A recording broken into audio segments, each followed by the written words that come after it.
Hello mga kaparikoy, so for today's video nga, samahan nyo lang ako na umahon from Taytay Tikling hanggang Antipolo Simbahan. If dumaan to sa newsfeed nyo, so sana ma-like at ma-follow nyo ang page ko, Parikoy Dale TV, and sana ma-share nyo ang video na to dahil malaking tulong na po ito sa aking page. Maraming salamat po. Ito na nga at bumelo na nga tayo para sa unang ahon dito sa Tikling. So, actually, pang ilang beses ko na rin itong umaahon ng Antipolo. So, medyo nasasanay na rin ako. Pero syempre, hindi pa rin mawawala yung hingal. Kahit na ilang beses na tayong tumaahon ng Antipolo, so nandun pa rin yung hingal na mararanasan natin. So, hindi naman tayo katulad ng iba na talagang nangangarera. So, chill ride lang, chill ride.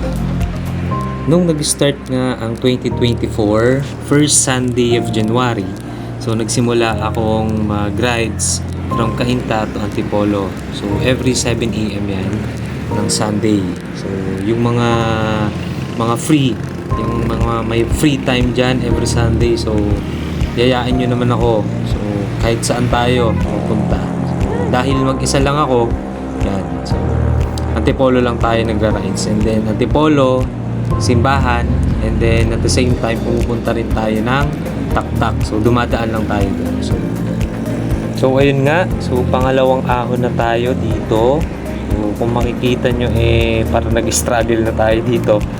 Dahil nga, talagang wala tayong tigil dito, no? So, wala tayong tigil ng kakapadyak dito. So, hindi tayo tumitigil, hindi tayo bumababa. So, sinasanay natin yung sarili natin na ahunin yung Antipolo ng walang tigil. Walang bababa, walang tulak ba. Yan. So, dito nga, may mga nakakasabay tayong mga nagpapadyak din. So, yan, siguro mga ano na to, mga sanay na at batak na. So, siguro mga nagpupunta to ng mga Timberland, yan, mga Pililya. So, sana one of these days mapuntahan din natin yan. So, syempre, mas maganda mapuntahan yung mga yan kapag may kasama ka na. Ayan, so medyo nagre-recover tayo dito dahil after ng pangalawang ahon na yan, susunod na natin yung pangatlong ahon. Ito na ata yung medyo mahaba na ahon, no? Medyo mahabang ahon to. So, kaya talagang ano. So, siguro ang ano natin dito, ang speed natin dito is nasa 7. Pang 7 shift tayo dito. So, kaya naman yan. Kaya naman yung 7 shift. Medyo malambot na nga yun eh. So, medyo mahaba lang yung ano natin, yung video ngayon. So, siguro nasa 11 minutes to eh. So, sana tapusin nyo yung video hanggang dulo. So, yun.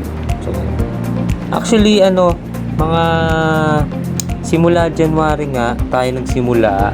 Mga ano na rin, pang-anim na Sunday na rin ata tayong nagra-rides ng Cainta to Antipolo. So, actually, kwento ko na lang din. So, nung nagkaroon ako ng bike, may nagyaya sa akin na pumunta dito, mag-rides daw kami, Antipolo. So, sabi ko, paahon yun ah. Kaya ko kaya yun. So, yung bike ko noon is 29er pa lang. 29er. So, yun yung una kong bike. Dahil nga yung nag-recruit sa akin is naka 29er. So, sabi ko, 29er na lang din. So, dahil nga yun yung kinuha ko. So, kapag ganun pala, kapag 29er is mabilis siya kapag sa patag. No? Dahil nga malaki yung gulong. And then yung rotation niya, so mas mabilis doon compared sa 27.5 and then 26er. So nagpalit ako ngayon ng 27.5. So, and then nung unang ahon ko dito is pure stock. Ibig sabihin, stock yung mga pyesa. Kung ano yung pagkabili ko, yun yung ginamit ko. So dahil ngayon medyo nakapag-upgrade na rin naman tayo, naka 11 speed tayo. And then, medyo gumaan na rin yung bike natin ngayon. So, kaya kayang-kaya na. So, isipin nyo yon nung first time kong mag-rides dito sa Antipolo is talagang hilong-hilo ko. So, nakailang tigil ako. And then, first tigil ko talagang alam mo yun, magba-blackout ka. Parang magba-blackout ka. So, yun. Dito na tayo sa arko ng Antipolo. And then, ito na yung pang-apat na ahon. Tama ba? Yan. Ito yung maikling ahon na matarik. No? Maikli lang siya pero ito ata yung pinakamatarik na ahon na. So, dito, nagpi-fifth shift tayo dito. Pang-limang shift tayo dito. Para at least hindi masyadong stress yung chain natin kasi baka maputulan tayo. So yan. So makikita nyo talagang yung pedal natin is persado na. No? So pero kung bababaan mo pa ng shift yan, siguro pag mag-shift pangatlong shift ka, malambot na yon. So yan. So ito malapit na to sa Beverly Hills. Yan. So dati nung naaalala ko nung mga unang ahon ko dito, lalo na nung stock pa yung bike ko, is talagang dito kami tumitigil sa Beverly Hills para makapagpahinga, para maghabol ng hininga ba. Yan. And then kapag nakapagpahinga na kami dyan, siguro abutin din kami dyan ng mga 15 minutes makarecover lang. Kasi after ng Beverly Hills is saglit lang na patag and then ahon na naman ulit. So talagang kailangan mo makarecover kasi mas hindi ka makarecover, talagang magtutulak ka. Yan. Ayan, so makikita nyo dyan yung nakasabayan ko dyan magbike chill ride lang. Naka road bike. So yun. Ayan. So dito tayo sa ng banda to? Sa may Petron. Ayan, sa may may pangalan Antipolo. Ayan. Yung mga kasabayan tayo dito. Madaming nagre-rides dito every Sunday. Ayan. So, ako, solo rides nga lang.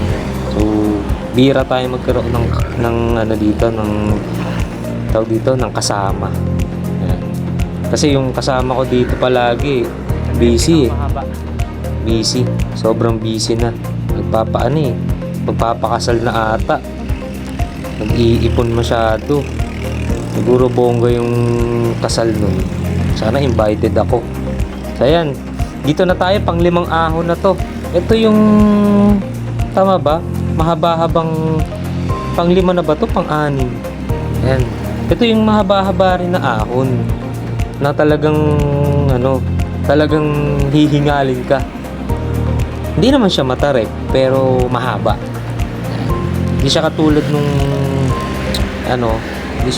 nung una, yung pang-apat na ahon natin na maikli pero matarik. Ito, hindi siya ganoong katarik pero mahaba. Ayan. So kaya kung gusto mong umabot ka doon, kung baguhan ka lang katulad ko, magbalambot ka lang. Siguro mga fifth gear. Yan. Mag fifth gear ka lang para at least tansya mo yung pedal mo. Hindi ka mabilis, pero yung padjak mo is tansyado. Hindi stress yung chain mo. And then, hindi ka pagod. Hindi ka sobrang pagod dyan. So, ito na ata yung pinakalas na ahon. Ito na yung pinakalas na ahon. Yan. So, makikita nyo, madami talaga nagbabike dito. So, dahil ito na yung pinakalas na ahon, simula Tikling, papuntang Ansimbahan, makikita nyo dyan, madaming nagpapahinga. No? Kasi ito yung pinakamahaba na ahon. Ayan. Pero kung makikita mo, may mga kasabayan ako dito na talagang chill ride, pero mas nauuna pa silang makaahon compared sa akin na parang nag-struggle na. Isipin mo yun, kung dito ka nagtatrabaho from Cainta, tas ang trabaho mo Antipolo, siguro kung 3 taon o 1 taon ka nang nagtatrabaho dyan, atas naka-bike tour ka lang, siguro kahit kung sa simula 30 minutes mo siyang inaahon. Siguro sa isang taon mong kakabike yan, siguro 5 minutes ano. Hindi, joke lang. Ano naman, exaggerated lang. So, naalala ko nga dito, nung unang ahon ko sa Antipolo is naka-stock bike ako and then naka 8 speed and then naka 3 by. So, ibig sabihin, 8 yung plato sa likod and then 3 plato sa may pedal. So, ang nangyayari nung unang ahon ko is lahat yun naka number 1. Ibig sabihin, pinakamalaking plato sa likod and then pinakamaliit na plato sa may pedal. So talagang sobrang lambot dahil nga so baguhan pa. So yun, naahon na natin yung Tikling hanggang Antipolo. So dati inaahon ko to around 45 minutes from Brookside bahay hanggang Antipolo simbahan. So ngayon nung ni-rides ko to is umabot lang ako ng 35 minutes. So medyo bumibilis na. So yun lang po, maraming salamat.